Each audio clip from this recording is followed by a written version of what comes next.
Well, hello, my dear MedTech enthusiast.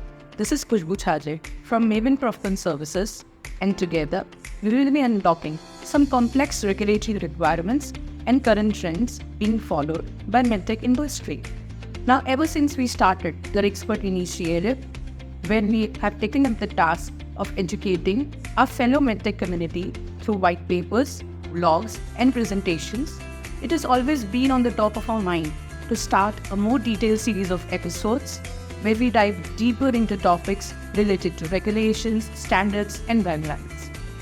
With that intent at heart, we have launched our very own series, Ready Qs, where we will discuss frequently asked questions to which our experts would provide deeper insights with their personal experience. Currently trending and the most discussed and inquired service, MDSAP, that is Medical Device Single Audit Program. And looking at the curiosity on this topic, we've decided to start a series around it.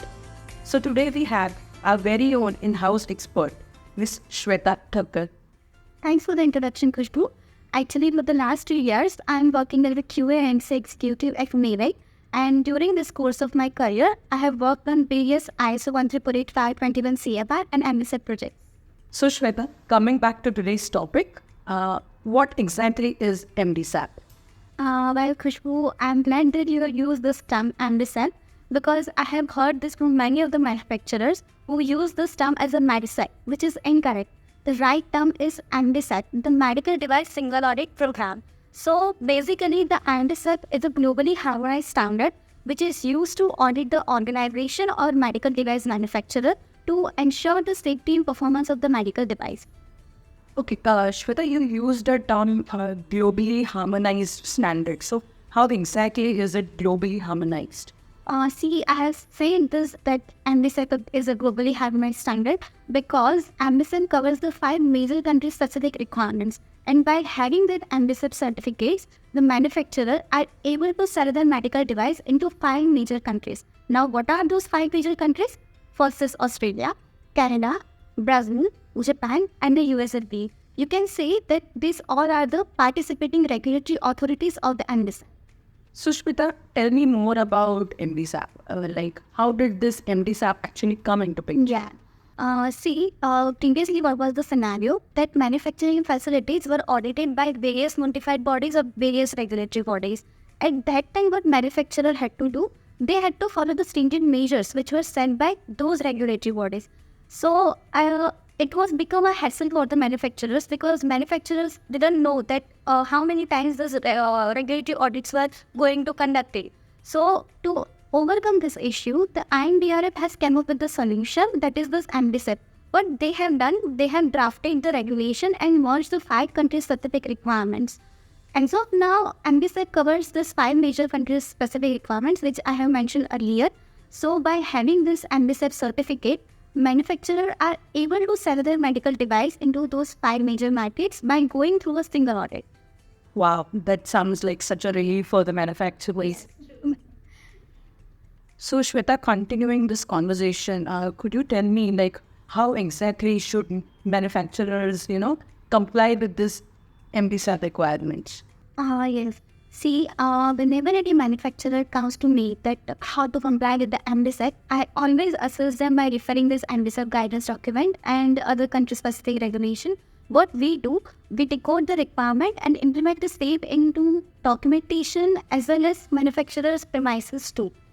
Now, what MDSAP constitutes? The scope of the MDSAP covers total 7 processes. Out of them, 4 primary processes are this management, measurement, analysis, improvement, design development, and the last one is the production and service control, which is medtech industry also familiar as it is also covered by the ISO 13485.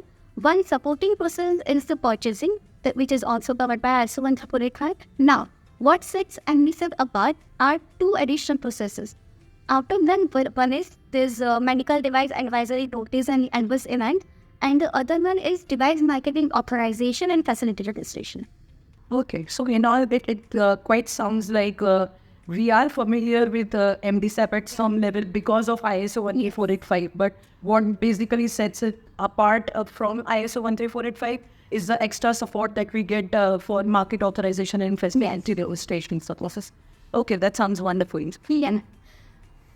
So Shweta, that actually brings me to my next question. I very frequently get asked by clients, why do we need a MedSAP when you already have ISO 13485 in place? What is the major difference? So I think you would be the best person to answer that question. See, ISO 13485 and NBSF are similar, yet very different when it comes to cover some specific requirements.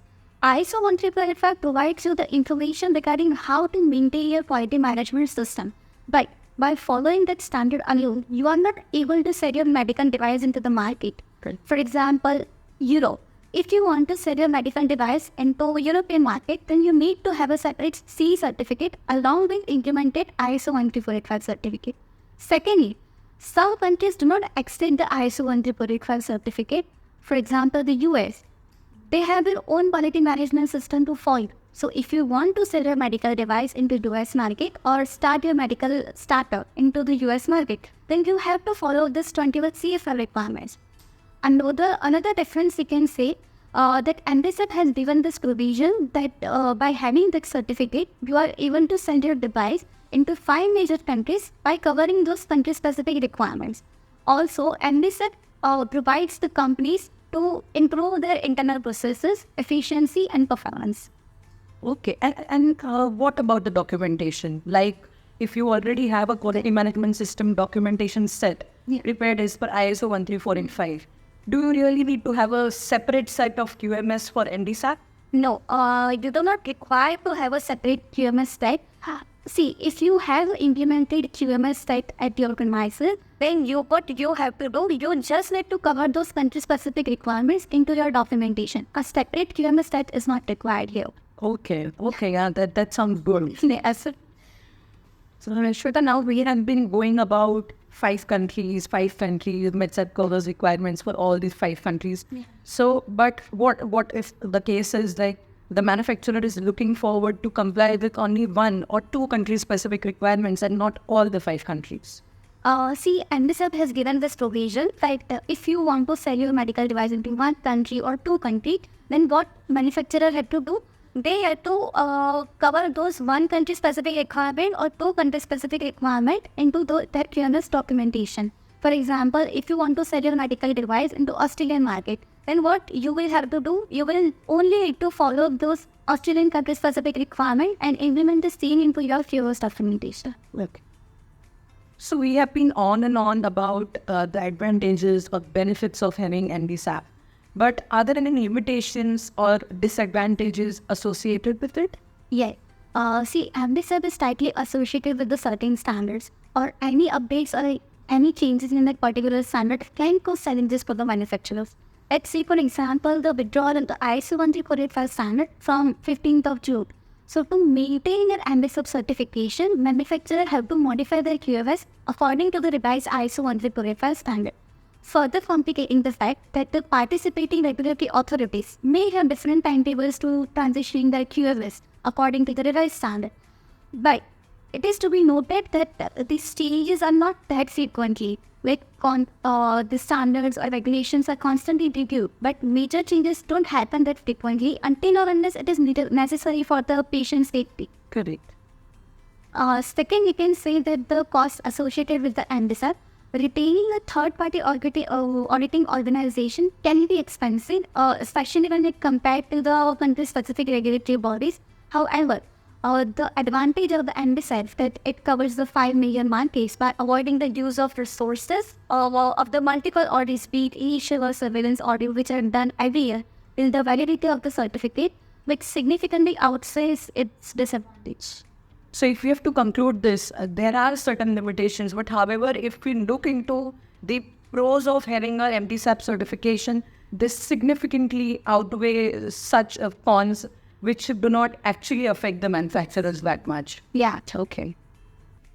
So there is another very frequently asked questions that what are the notified bodies or the auditing organizations that are actually responsible for awarding a MDSAP certification? So is there a kind of a list or something that could be accessible for the for our viewers? Yes. See, there is a list of NBSF recognized auditing organizations available on the FDA relevant website. So you can find those this list from there. Okay, so maybe you could just share it with us and then we could link it down to the video below in the description section for our viewers. Yeah. That would be great. Thank you, Shweta. Thank you. So thank you, Shweta. Thank you for joining us today and providing a very useful insight on the overview of the mindset process. It was a pleasure having you. Thank you. Thank you, Kushbu. It was great having conversation with you. This brings us to the end of our first episode. Thank you for watching. We'll be back with a new episode from our MD SAP series.